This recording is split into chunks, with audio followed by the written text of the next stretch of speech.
मुलांनो, आपण आपल्या इयत्ता 5वीच्या पाठ्यपुस्तकातील इतिहास आणि कालसंकल्पना हा दुसरा पाठ पाहणार आहोत. या पाठाची विभागणी सुद्धा 4 भागात केलेली आहे त्यांनी, आपल्याला पाठ व्यवस्थित कळावा म्हणून. तर ती कोणती आहे पहा. काळाची विभागणी आणि कालरेषा हा पहिला भाग पाहायचा आहे आपल्याला. त्यानंतर कालगणना आणि कालगणनेच्या वेगवेगळ्या पद्धती, इतिहासाची कालविभागणी, कालमापनाच्या वैज्ञानिक पद्धती आणि कालनिश्चिती. तर इतिहास म्हटलं की त्या इतिहासामध्ये घडून गेलेल्या घटना असतात आणि त्या घटनांचा कालावधी नेमका कोणता आहे, तर तो काळ कसा ओळखायचा किंवा काळाची माहिती इतिहासामध्ये दिलेली असते की नेमकी ही घटना कोणत्या कालावधीमध्ये घडली.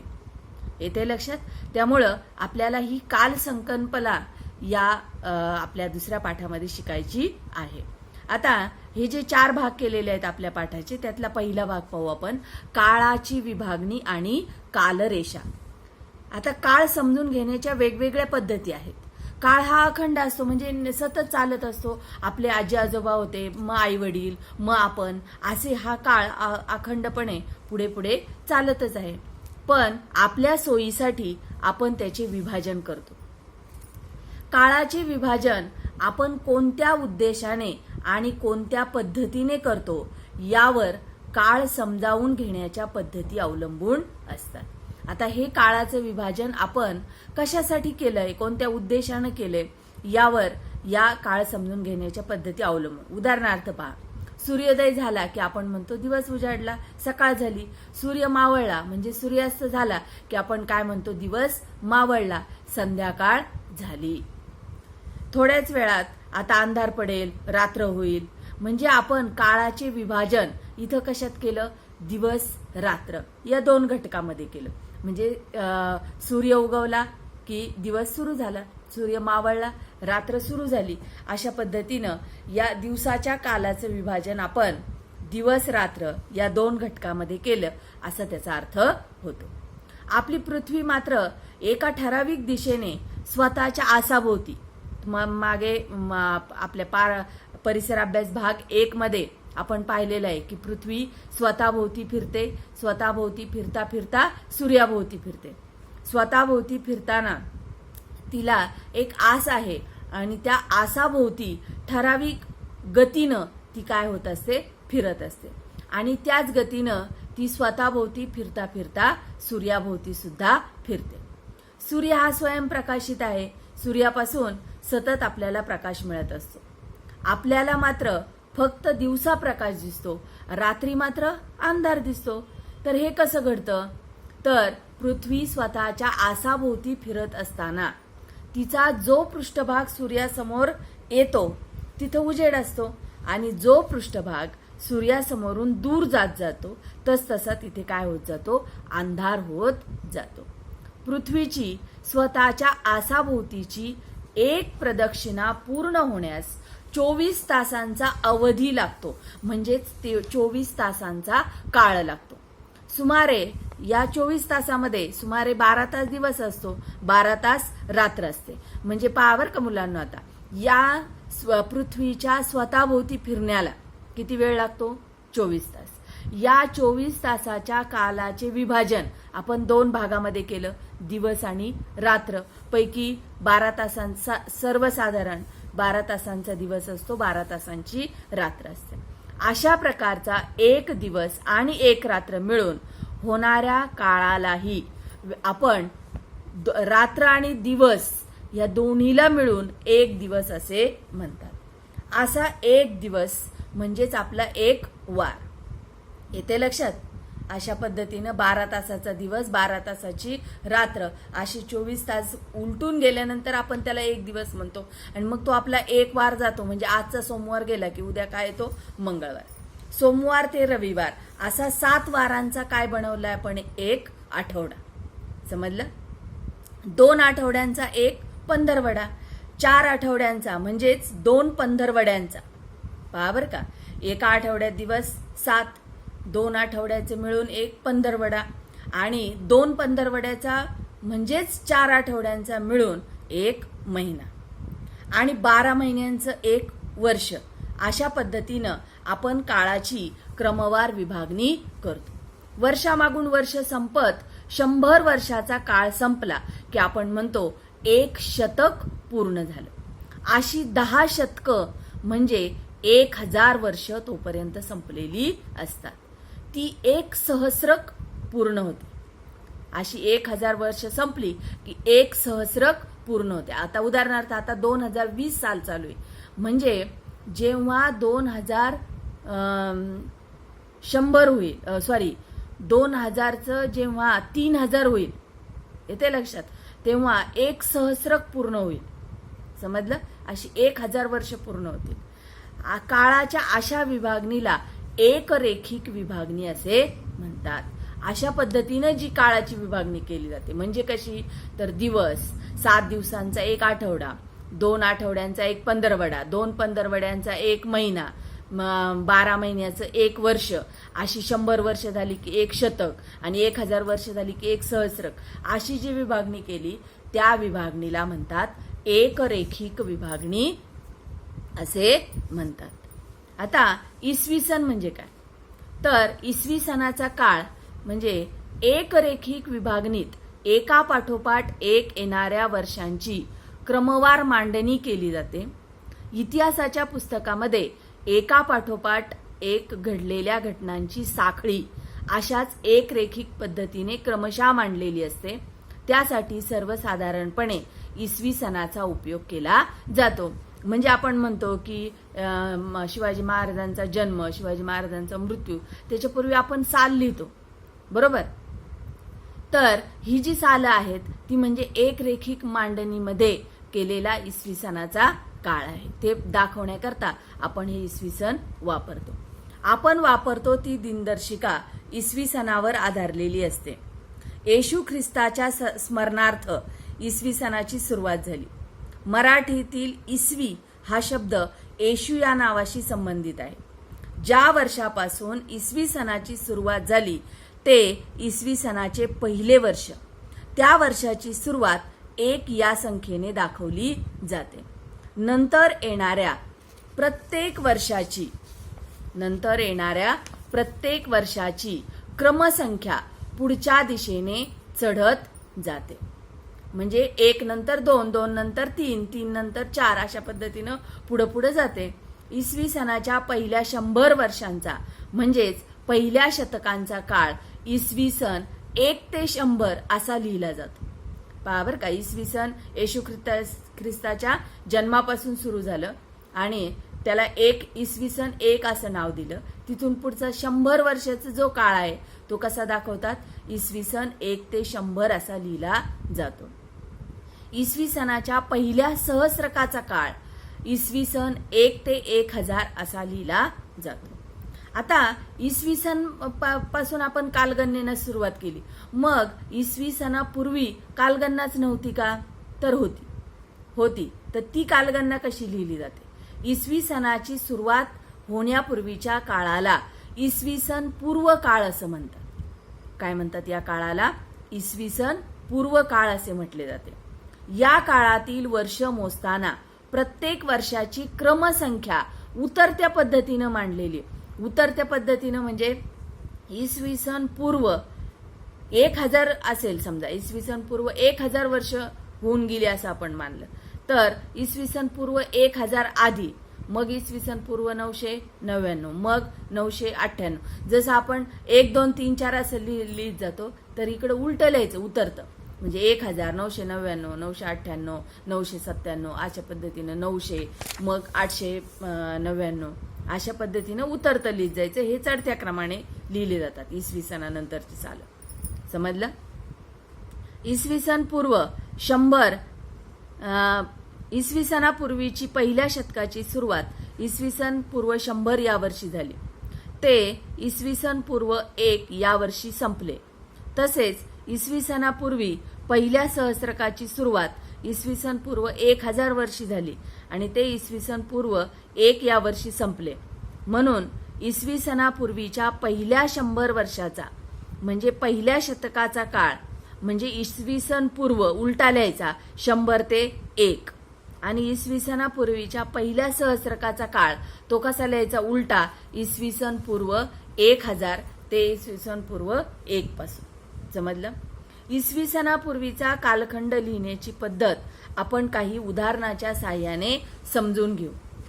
पहा बरं का, वर्धमान महावीरांचा जीवनकाल, वर्धमान महावीरांचा जीवनकाल इसवी सन पूर्व 599 ते इसवी सन पूर्व 527. उलट गेलो आपण, येते का लक्षात? 599 ते 527 असा लिहिला जातो. तर गौतम बुद्धांचा जीवनकाल इसवी सन पूर्व 563 ते 483 असा लिहिला जातो. म्हणजे उलट अशा पद्धतीनं अगोदर मोठी संख्या येते, नंतर छोटी संख्या येते. म्हणजे उतरत्या क्रमानं मागे मागे गेलं की इसवी सन पूर्व कालावधी लिहिला जातो. आता कालगणना आणि कालगणनेच्या पद्धती. कालगणना म्हणजे काळाची लांबी मोजणे. कालगणना म्हणजे काय? काळाची लांबी मोजणे, म्हणजे किती काळ झाला हे मोजणे. आपण काळ मोजण्याची आपल्याला माहीत असलेली एकक कोणती आहेत पहा. काळ कशात मोजला जातो? एक म्हणजे सेकंद, मिनिट, तास, दिवस, आठवडा, पंधरवडा, महिना, वर्ष, शतक, सहस्रक या याच्यामध्ये काळ मोजला जातो. सेकंद हे त्यातलं सर्वात छोटं एकक आहे. जगभर कालगणनेच्या अनेक पद्धती अस्तित्वात आहेत. यामध्ये इसवी सन ही पद्धत अधिक प्रचारामध्ये आहे. सांगा मग, कालगणनेची कोणती पद्धत सर्वाधिक प्रचारात आहे? तर कोणती पद्धत आहे ती? इसवी सन. सर्वसाधारणपणे संबंधित महिन्यातील त्या त्या दिवसाचा क्रमांक, चालू महिन्याचे नाव किंवा क्रमांक, चालू वर्षाचा क्रमांक अशा क्रमाने आपण दिनांक लिहितो. म्हणजे आजचा दिवस, आजच्या दिवसाची तारीख, मग तो चालू असलेला महिना आणि चालू असलेलं वर्ष. म्हणजे आज किती तारीख आहे? 31, बरोबर. 31/7/2020 अशा पद्धतीनं आपण तारीख लिहितो. तारीख हाही दिनांकाचा समानार्थी शब्द प्रचारात आहे. कालगणनेच्या इतरही पद्धती आहेत. इसवी सनाची सुरुवात येशू ख्रिस्ताच्या स्मरणार्थ झाली. पहा, हा असा तक्ता इथे दिलेला आहे त्यांनी. इसवी सन पूर्व, येते लक्षात? इसवी सन पूर्व उलट लिहितात पहा. इसवी सन पूर्व 100, मग इसवी सन पूर्व 500, 1000, 1500, 2000 असं उलट उलट आपण जातो. आणि इसवी सन कसं लिहितात? 100, 500, 1000, 1500 आणि 2000. समजलं? येते लक्षात?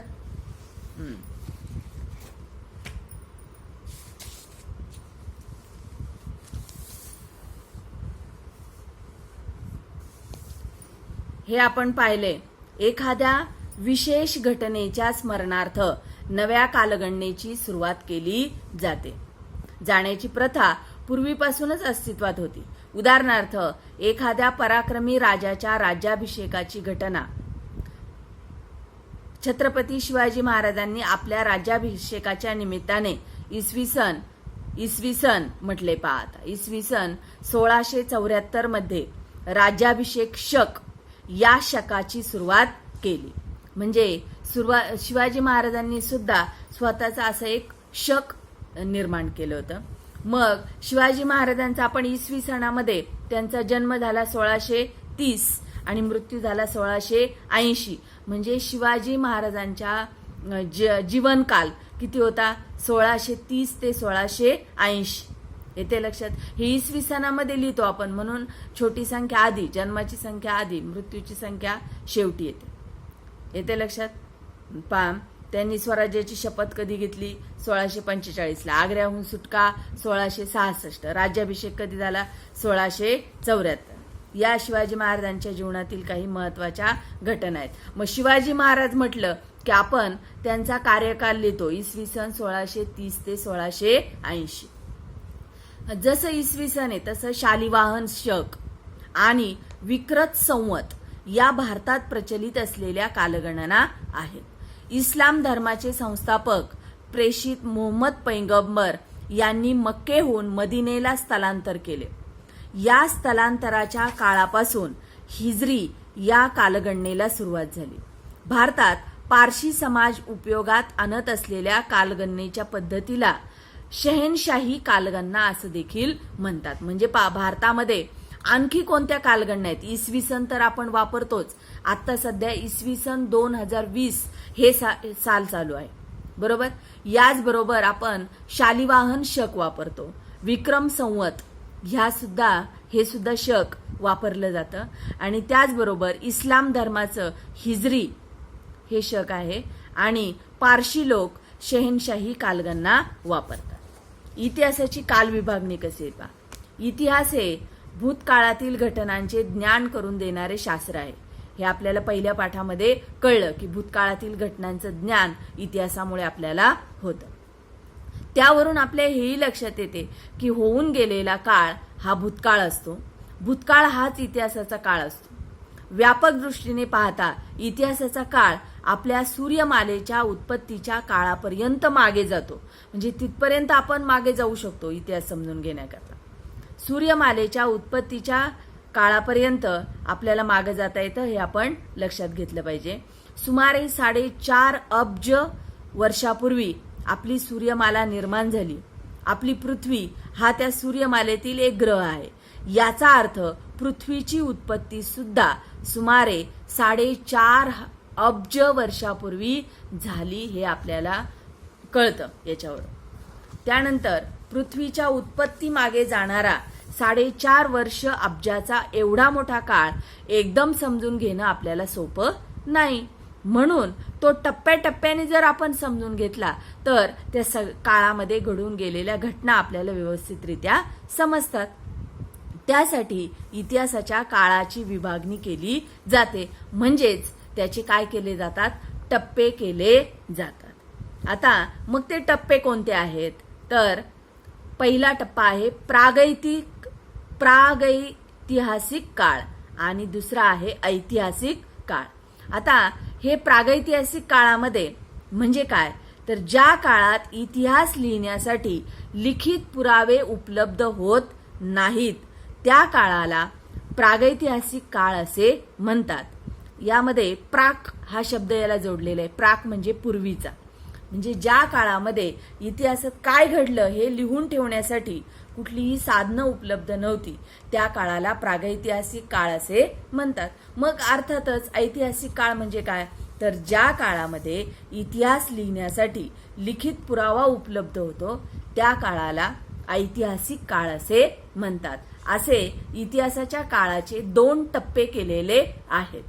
एकदम आपण जर पृथ्वीच्या उत्पत्तीपासूनचा इतिहास अभ्यासायला गेलो तर तो आपल्याला नीट कळणार नाही. म्हणून हे प्रमुख 2 टप्पे पाडलेले.